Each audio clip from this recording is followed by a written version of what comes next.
ಇಂತು ಹೊರಗೊಳಗುಗಳು ಬೇರೆ ಲೋಕಗಳೆಲ್ಲ ಅಂತರಂಗದೊಳೂರ ಸಂತೆ ಸದ್ದಿಹುದು. ಸಂತೆಯೊಳ ಮಂತರಂಗದ ಸದ್ದು ಕೇಳಿಪುದು.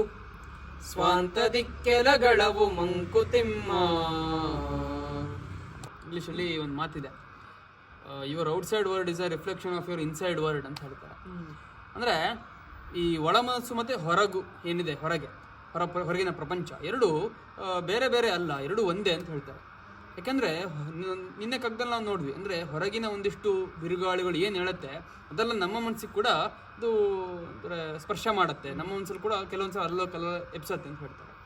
ಹಾಗೆ ಈ ಹೊರಗಿನ ಎಷ್ಟೋ ವಿಷಯಗಳನ್ನ ನಾವು ಒಳಗೆ ತೆಗೆದುಕೊಳ್ತೀವಿ, ಮತ್ತು ಎಷ್ಟೋ ಸಲ ಒಳಗೆ ಏನಿರುತ್ತೆ ಅದು ಹೊರಗೆ ಕಾಣ್ತಾ ಇರುತ್ತೆ. ಅದರಿಂದ ಎರಡು ಬೇರೆ ಬೇರೆ ಅಲ್ಲ, ಎರಡೂ ಒಂದಕ್ಕೊಂದು ಅಂದರೆ ಡಿಪೆಂಡೆಂಟ್ ಆಗಿದೆ ಆಯಿತಾ. ಹೊರಗಡೆ ವಾತಾವರಣ ಎಷ್ಟು ಚೆನ್ನಾಗಿರುತ್ತೆ, ಒಳಗಿನ ಮನಸ್ಸು ಅಷ್ಟು ಚೆನ್ನಾಗಿರುತ್ತೆ. ಒಳಗೆ ಎಷ್ಟು ಒಳ್ಳೊಳ್ಳೆ ವಿಷಯಗಳ ಬಗ್ಗೆ ಯೋಚನೆ ಮಾಡ್ತೀವಿ, ಹೊರಗಡೆ ಅಷ್ಟು ಚೆನ್ನಾಗಿ ಅದು ಪ್ರಕಟಗೊಳ್ಳುತ್ತೆ. ಅದರಿಂದ ಎರಡು ಬೇರೆ ಬೇರೆ ಅಲ್ಲ, ಎರಡನ್ನೂ ಬೇರೆ ಬೇರೆ ಮಾಡೋಕ್ಕೆ ಪ್ರಯತ್ನ ಮಾಡಬೇಡ, ಎರಡು ಒಂದೇ ಅಂತ ಹೇಳ್ತಾರೆ. ನಮಸ್ಕಾರಗಳು.